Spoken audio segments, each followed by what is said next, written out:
Hello friends, welcome to my channel study for you. So guys, जैसा कि आज जो आपका एसएससी एमटीएस का 14 जुलाई का सेकंड शिफ्ट का एग्ज़ाम हो गया दोस्तों, जिसका जो है मैं आपको बिल्कुल 100% एक्यूरेट आंसर के साथ जो है इस वीडियो में बताऊंगा।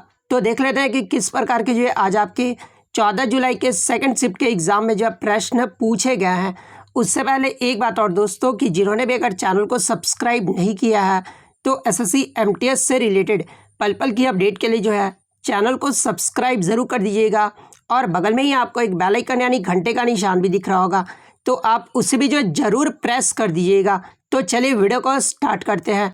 तो आज का जो आपका पहला क्वेश्चन आया था कि who is the author of the book the legend of Lakshmi Prasad, यानी the legend of Lakshmi Prasad पुस्तक जो है ये किसके द्वारा लिखा गया है। तो देखिए, ये जो पुस्तक है ना, ये ट्विंकल खन्ना के द्वारा लिखा गया है। तो ट्विंकल खन्ना आपका करेक्ट आंसर होगा।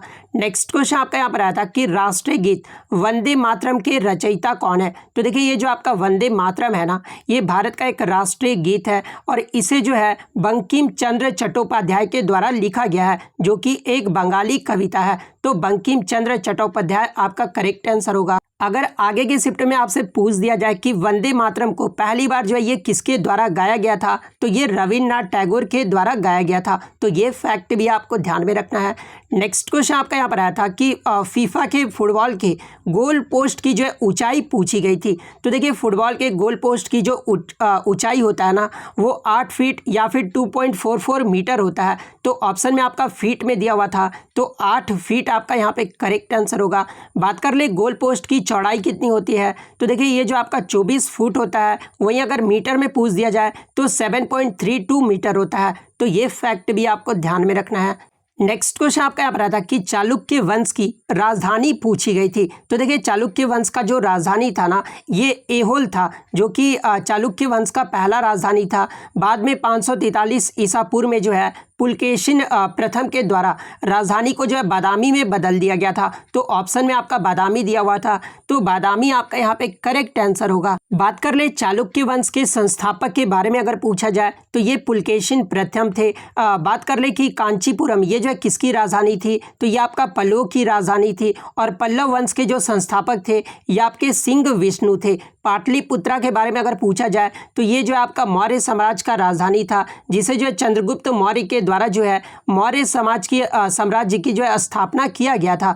बात कर ले राजगीर के बारे में, तो देखिए ये जो आपका राजगीर है ना, ये मगध साम्राज्य की पहली राजधानी थी, जिसे जो है राजा बिंबिसार मगध साम्राज्य के संस्थापक थे। तो ये भी आपको ध्यान में रखना है।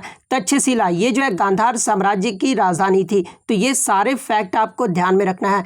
नेक्स्ट क्वेश्चन आपका यहाँ पर आता है कि मार्च 2020 को संपन्न F1 car race Saudi Arabian grand prix 2022 का जो खिताब है ये किसने जीता है। तो देखिए, सऊदी अरेबियन ग्रैंड प्रिक्स 2022 का जो खिताब है ना, ये आपके नीदरलैंड के मैक्स वर्स्टैपेन ने जीता है। तो मैक्स वर्स्टैपेन आपका यहाँ पे करेक्ट आंसर होगा। वहीं आगे के शिफ्ट में अगर आपसे पूछा जाए कि अजरबैजान ग्रांड प्रिक्स 2022 ये जो है किसने जीता है, तो ये भी जो आपके मैक्स वर्स्टैपेन ने जीते हैं।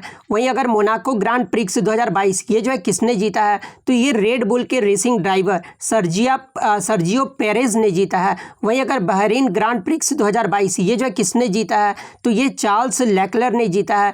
ऑस्ट्रेलियन ग्रांड प्रिक्स 2022 ये जो है किसने जीता है, तो ये आपके चार्ल्स लेक्लर्क ने जीता है। तो ये सारे फैक्ट आपको ध्यान में रखना है। नेक्स्ट आपका यहाँ पर आता है कि which is the sea connecting the Indus valley civilisation, यानी सिंधु घाटी सभ्यता को जोड़ने वाली कौन सी सागर है। तो देखिए, ये जो आपका अरेबियन सी यानी अरब सागर है ना, ये सिंधु घाटी सभ्यता को जोड़ता था। तो अरब सागर आपका करेक्ट आंसर होगा।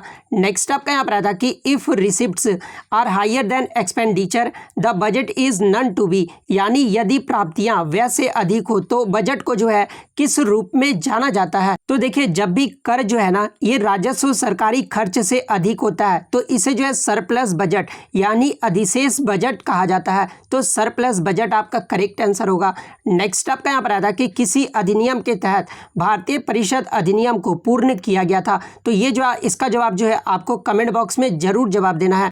क्वेश्चन पूछा गया था कि किस अधिनियम के तहत भारतीय परिषद अधिनियम को जो है पूर्ण किया गया था। नेक्स्ट आपका यहाँ पर आया था कि बैसागु festival is celebrated in which state, यानी जो ये आपका बैसागु त्यौहार है ना, ये भारत के किस राज्य में मनाया जाता है? तो ये आपका असम राज्य में मनाया जाता है। तो असम आपका करेक्ट आंसर होगा। असम के और त्यौहार जान लीजिए जहाँ से प्रश्न पूछे जाते हैं, जैसे कि अम्बुबाची, ये भी आपका असम राज्य का त्यौहार है। भोगाली बिहू, ये भी जो आपका असम राज्य का त्यौहार है। बैसागु जो कि आज आपका पूछ दिया गया है। देहिंग पटकाई, ये भी जो आपका असम राज्य का एक त्यौहार है। नेक्स्ट क्वेश्चन आपका यहाँ पर आया था कि कैलाश खेर को कौन सा अवार्ड मिला था? तो देखिए ऑप्शन में आपका पद्म श्री दिया हुआ था। तो देखिए कैलाश खेर को जो है 2017 में पद्म श्री अवार्ड से सम्मानित किया गया था। तो पद्म श्री आपका करेक्ट आंसर होगा। नेक्स्ट क्वेश्चन आपका यहाँ पर आता है कि Emmy awards for best choreography 2020, यानी जो है बेस्ट कोरियोग्राफी के लिए 2020 का एमी अवार्ड्स ये जो है किसे दिया गया था? तो ये जो है सुरेश मुकुंद को दिया गया था। और ये वर्ल्ड कोरियोग्राफी अवार्ड 2020 जीतने वाले पहले भारतीय थे। तो ये फैक्ट भी आपको ध्यान में रखना है। तो सुरेश मुकुंद आपका करेक्ट आंसर होगा। नेक्स्ट आपका यहाँ पर आता है कि विधान परिषद के सदस्यों का जो है कार्यकाल पूछा गया था। तो देखिए विधान परिषद यानी लेजिस्लेटिव काउंसिल का जो कार्यकाल होता है ना, ये 6 वर्षों का होता है। तो 6 वर्ष आपका करेक्ट आंसर होगा। नेक्स्ट आपका यहाँ पर आता है कि हाल ही में पंडित बिरजू महाराज का निधन हो गया है। उन्हें जो है पद्म विभूषण पुरस्कार से कब सम्मानित किया गया था? तो देखिए बिरजू महाराज को जो है 1983 में पद्म विभूषण से सम्मानित किया गया था। देखिए कहीं कहीं पे जो है 1986 भी दिया गया है। तो देखिए अब इस ऑप्शन में जो है मुझे कन्फ्यूज़न है। तो जिस भी बच्चे को अगर इसका राइट आंसर पता है वो कमेंट करके बता सकते हैं। लेकिन बहुत जगह जो है 1983 ही दे रहा है। तो मेरे अकॉर्डिंग 1983 आपका यहाँ पे करेक्ट आंसर होगा। बात कर ले पंडित बिरजू महाराज, ये जो है किस नृत्य से संबंधित है? तो ये आपके कथक नृत्य से संबंधित है। नेक्स्ट आपका यहाँ पर आया था कि भारत में सबसे कम बेरोजगारी ये जो है किस राज्य में है? तो देखिए जो आपका लीस्ट अनएम्प्लॉयमेंट जो है ना स्टेट, ये आपका छत्तीसगढ़ राज्य में है। तो छत्तीसगढ़ आपका करेक्ट आंसर होगा। नेक्स्ट आपका यहाँ पर आया था कि वर्ष 2022 में किस अभिनेत्री को जो है टाइम 100 इम्पैक्ट अवार्ड से जो है वो सम्मानित किया गया है? तो ये दीपिका पादुकोण को जो है टाइम 100 इम्पैक्ट अवार्ड 2022 से सम्मानित किया गया है। तो दीपिका पादुकोण आपका करेक्ट आंसर होगा। नेक्स्ट आपका यहाँ पर आता है कि दूध में कौन सा अम्ल पाया जाता है? इस प्रकार से क्वेश्चन नहीं था। क्वेश्चन ये था कि लैक्टिक अम्ल में जो है कौन सा एसिड पाया जाता है, इस प्रकार से था। सॉरी अम्ल नहीं, लैक्टिक एसिड ये जो है किस में पाया जाता है ये पूछा गया था। तो देखिए लैक्टिक एसिड जो है ये आपका दूध में पाया जाता है। तो दूध आपका करेक्ट आंसर होगा। बात कर ले टमाटर में कौन सा एसिड पाया जाता है? तो ये आपका ऑक्जेलिक एसिड पाया जाता है। अंगूर और इमली में कौन सा एसिड पाया जाता है? तो ये आपका टार्टरिक एसिड पाया जाता है। चींटी के डंक में जो आपका फॉर्मिक एसिड पाया जाता है। तो ये फैक्ट भी आपको ध्यान में रखना है। नेक्स्ट आपका यहाँ पर आया था कि यमुना नदी गंगा से कहाँ मिलती है? तो देखिए यमुना नदी जो है ये प्रयागराज में जो है गंगा से मिलती है। तो प्रयागराज आपका करेक्ट आंसर होगा। नेक्स्ट आपका यहाँ पर आया था भारहुल बौद्ध स्तूप, ये जो है कहाँ पर स्थित है? तो देखिए ये जो आपका भारत बौद्ध स्तूप है ना, ये आपका मध्य प्रदेश के दीवार में स्थित है। तो मध्य प्रदेश आपका करेक्ट आंसर होगा। नेक्स्ट क्वेश्चन आपका यहाँ पर आता है कि राउत नाचा ये जो है किस राज्य का नृत्य है? तो देखिए ये जो आपका राउत नाचा है ना, ये छत्तीसगढ़ राज्य का एक लोक नृत्य है। तो छत्तीसगढ़ आपका करेक्ट आंसर होगा। इसके अलावा सैला, गौर मारिया, पंथी, राउत नाचा, पंडवानी, सैला लड़की, चंदनी, वेदामती, कपाली की ये सब जो आपका नृत्य है ना, ये छत्तीसगढ़ राज्य के नृत्य हैं। तो ये फैक्ट भी आपको ध्यान में रखना है।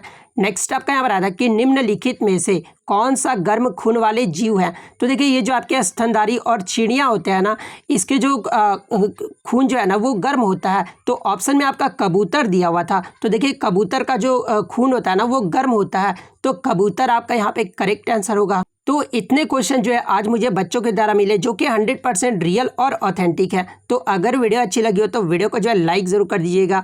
इसी तरह का रियल कंटेंट पाने के लिए जो है चैनल को सब्सक्राइब ज़रूर कर दीजिएगा। तो मिलते हैं नेक्स्ट वीडियो में, तब तक thank you, all the best.